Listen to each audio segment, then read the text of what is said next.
Hey,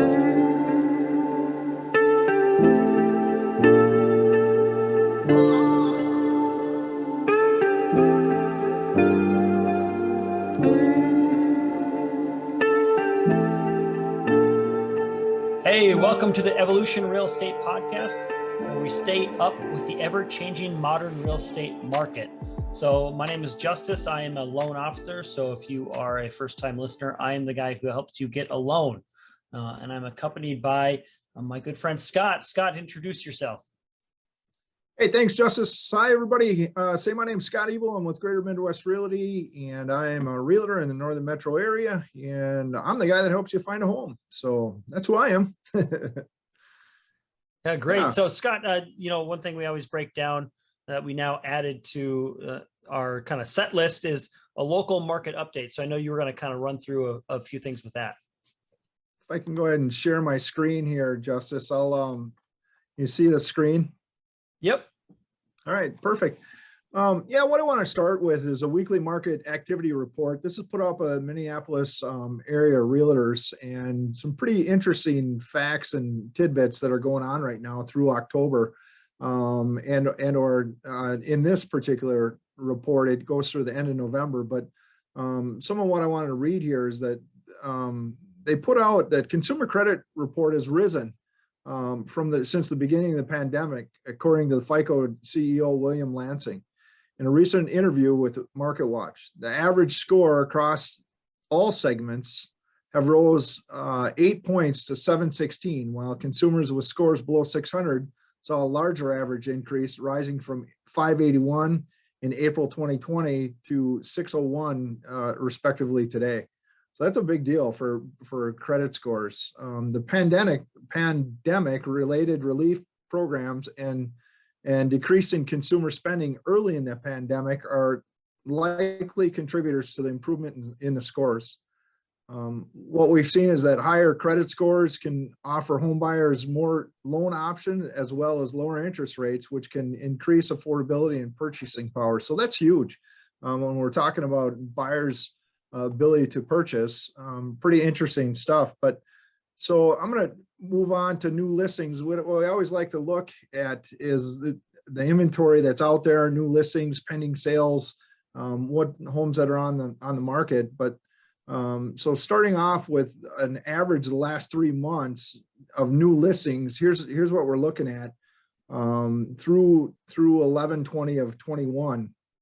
Some interesting points here that I want to make is that as you can see, all the way from the beginning of August, there's been a decrease from year over past, or the last 3 months year over year. So current activity is in August, as you can see, was 1681, and then 1 year previous we were at 1814 for new listings. And as we progress, it seemed to be all the way up until the late October, just a couple of weeks ago, 3 weeks ago or so, that we finally had an uptick. And it was interesting. Justus and I were talking about the market, and in September, it was interesting to find what was going on in the market in September. It seemed like we had this rush through the end of school, or when school kind of let out, and then all of a sudden it dropped. And you'll see in some of these charts that I show in just a little bit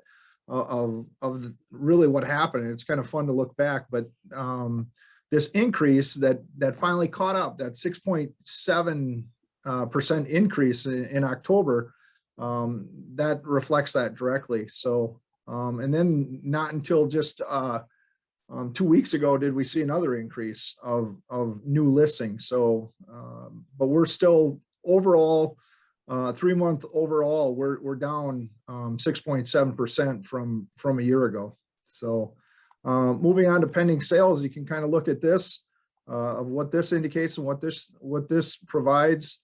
Once again, it's the pending sales. Here's what I was just talking about, that if you look at 10/30 of 2021, it's up 1.7%, and then it kind of rose again, or another uptick in the end or middle of November, and then now just towards the end last week we had another little uptick, but it's still down.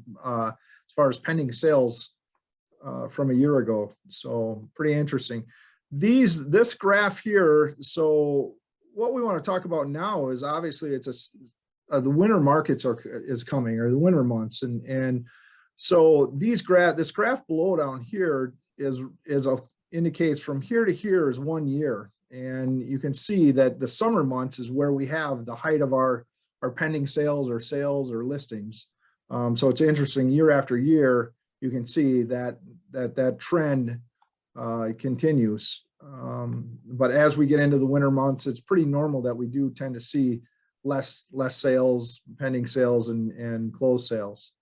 Inventory on home sales, however, this year right now, where we're at, rolling average, we are 13.1% down from a year ago on the rolling average.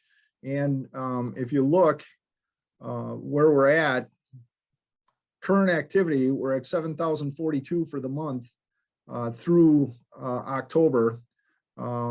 And last year, 1 year previous, we were at 8332. So we are down just a little bit from inventory for home sales. But it's interesting. I think I skipped over one of these, but pending sales, going back to pending sales, you look at that, we're kind of seeing that uptick going back as we come into the end of the year. So a lot of those previous sales that were in the hopper are closing. But days on market, one thing for sellers to know that buyers that are out there, they're definitely closing quicker. As we can see in October, year after year, looking back in the past from 19, it was 46 days from offer to close. And now in 2021, October, we're down 22.9%, down to 27 days to closing. So that's quite a bit shorter time frame to get to closing. One thing that has continued to rise is the median sales price. As you can see, year after year, October 2019, the median sales price was $280,000, went up to $315 in 2020, and then again now, just as of this past October, we're all the way up to $340,000 for median sales price in the 13 metro county area. So it's pretty interesting to see how home prices, for anybody that's looking to sell, as you look at this graph from 2012 all the way until now, look at the constant growth and appreciation. So pretty interesting to see. Percentage of home prices. This is always where sellers are netting or walking away. As you can see in October of 19, we were at about 98%. As of October this year, we're over 100%. So definitely contributes to multiple offers and some of the other things that we've seen throughout the summer and throughout this last couple of years. And then housing affordability index, another indicator of what's going on with the market for buyers. We're in October of 19, we're at 147.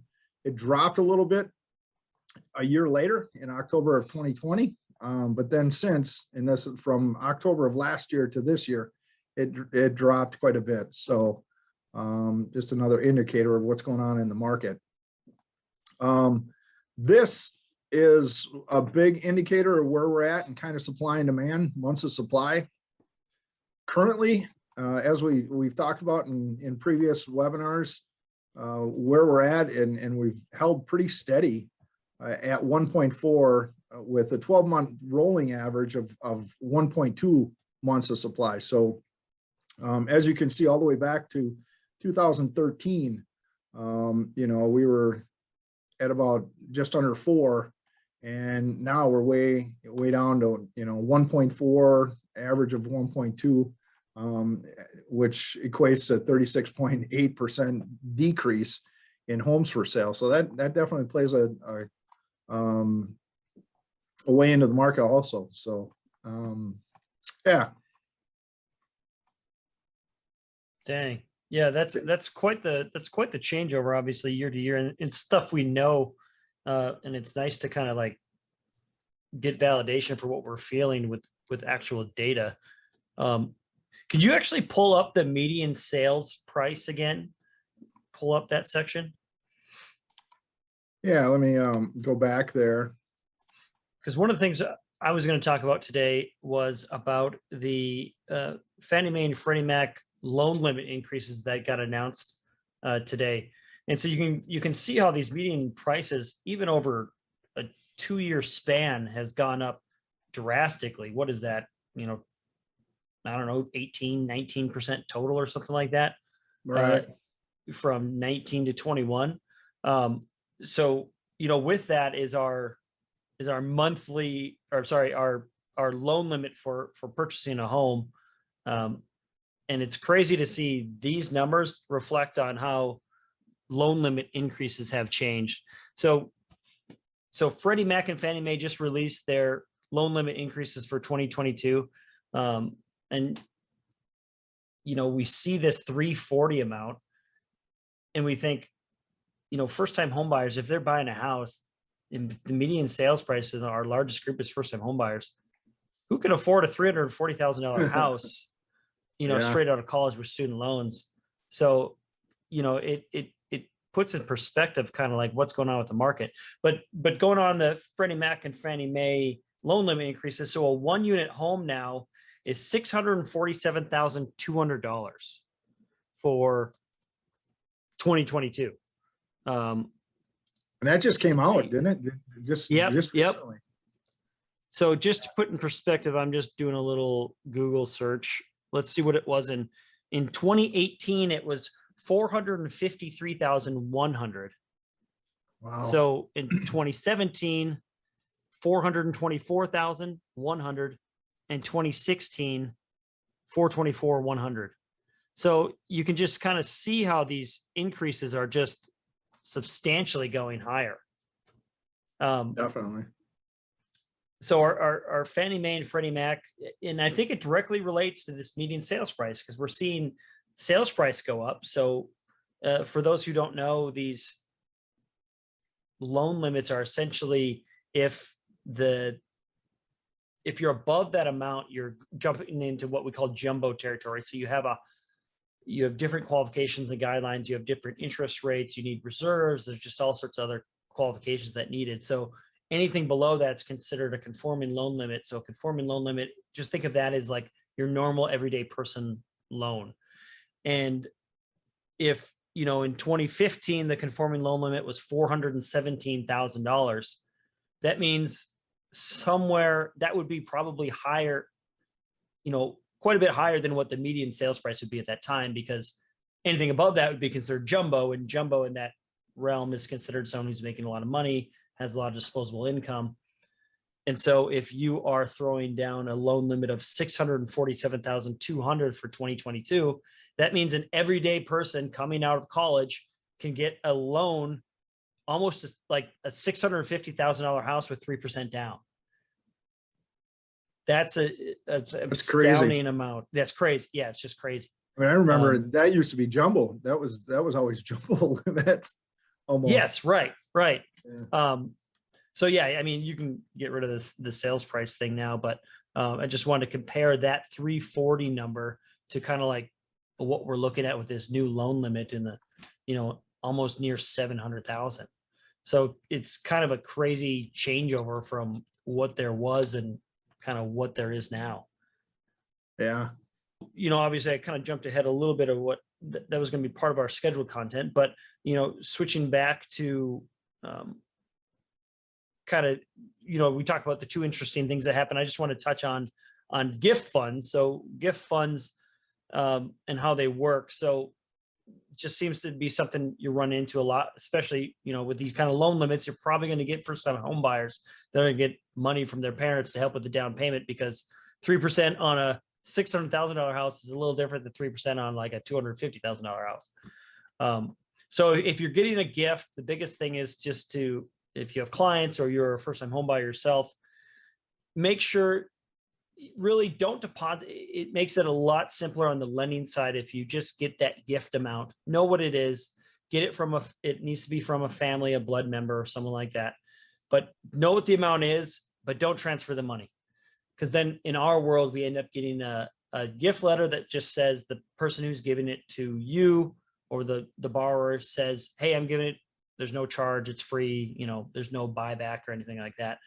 And then we just get a cashier's check. We make it to the title company because the title company in the transactions is kind of like the middleman between the buyer and seller. And so then that gift money goes to them and it gets applied to the buyer's closing. So that's the easiest, cleanest way to do it. There's other ways, but if you can help it, just know what the amount is, know who's giving it to you, and we take care of it as part of the transaction. So that's kind of the one interesting thing I wanted to bring up today.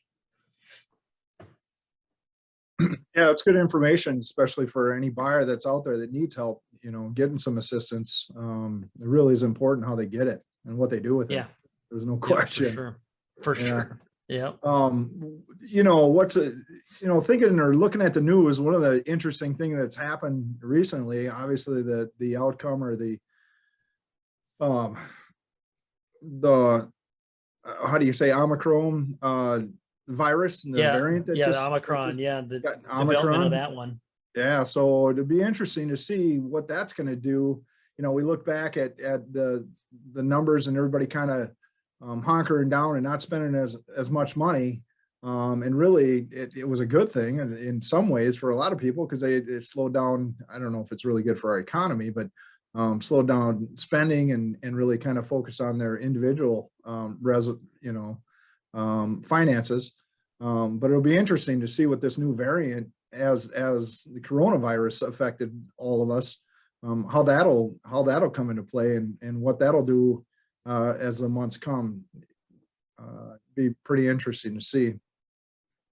Yeah, I mean, if we think back at like how the world was working in the mortgage side, I mean, I remember that March week, the second weekend or week in March, when everything kind of like you heard it was coming, but you didn't know. And then all of a sudden, like, hey, you leave the office, we're shutting down early. And then it was like a freaking ghost town in the mortgage world and in realty. Like no one knew what to do. We didn't know if we were essential. Everything kind of shut down.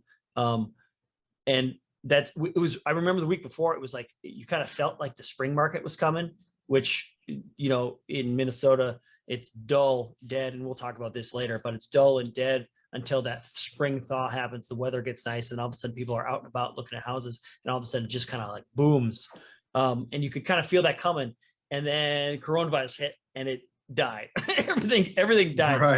Right. But with it, then all of a sudden the rates just got crazy. I mean, every day it was even to the point where like I'd be on a phone with a client talking through refi and hang up with the client. I already quoted him a rate, go back to my rate sheet, reprice it. And that rate was gone. I mean, it was insane. The rates were going all over the place.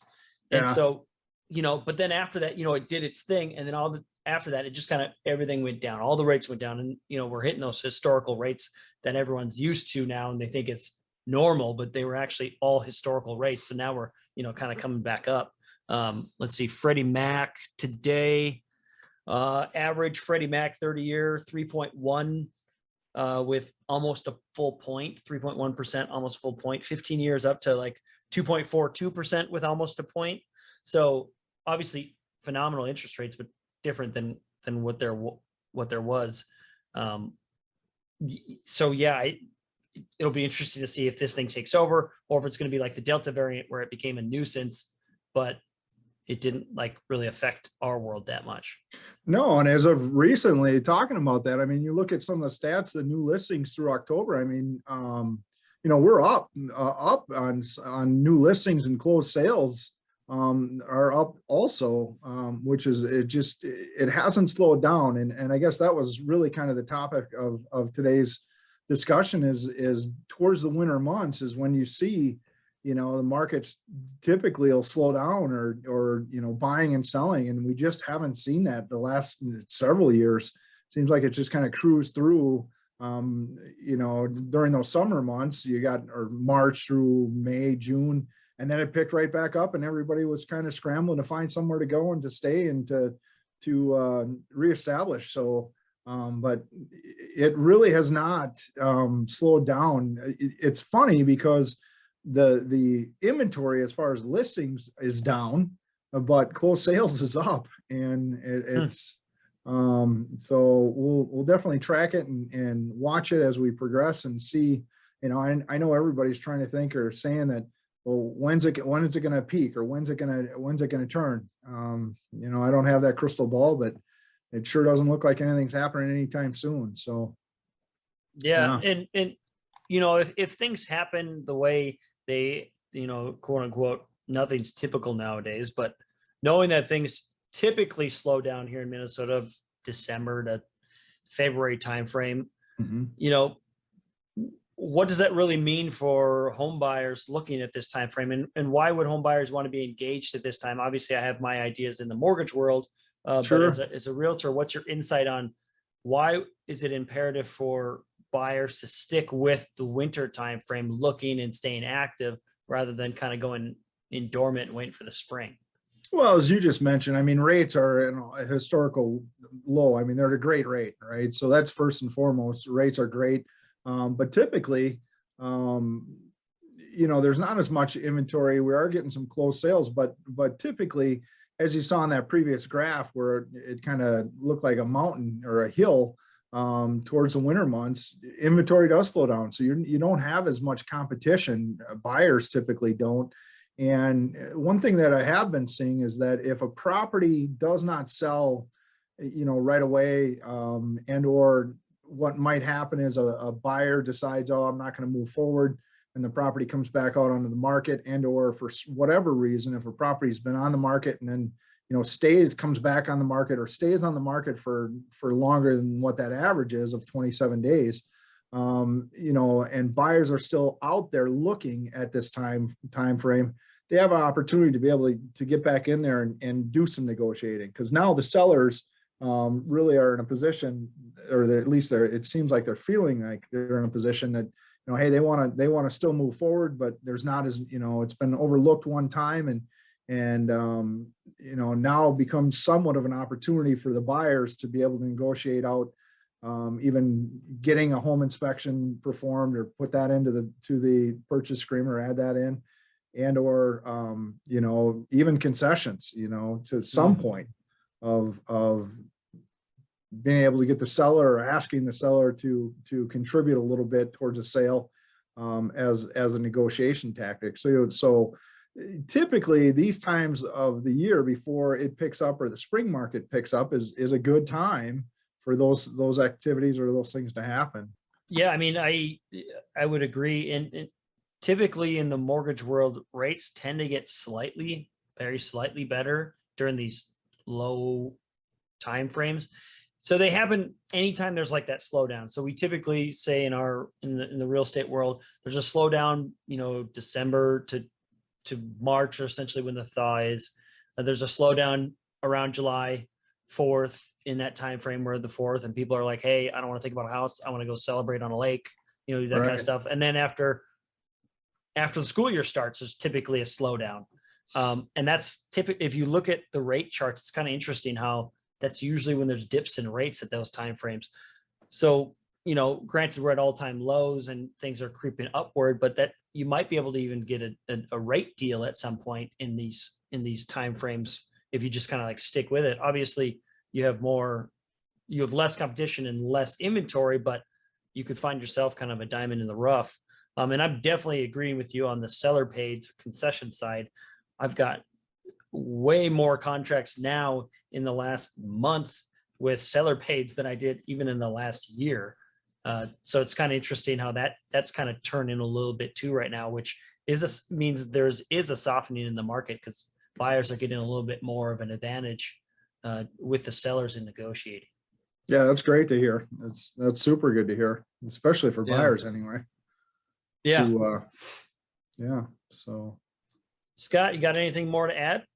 I think we covered it as far as what's going on in the market right now. No, I just want to thank everybody for viewing, and if you would go ahead and hit that like button, and so we can continue to bring you more content and updated stats as far as the Twin City market. Yeah, we'll keep bringing this to you. Yeah, if you have feedback or want some more things to be seen on here, just let us know. But otherwise, thanks for listening and watching to the Evolution Real Estate Podcast, where the evolution never stops.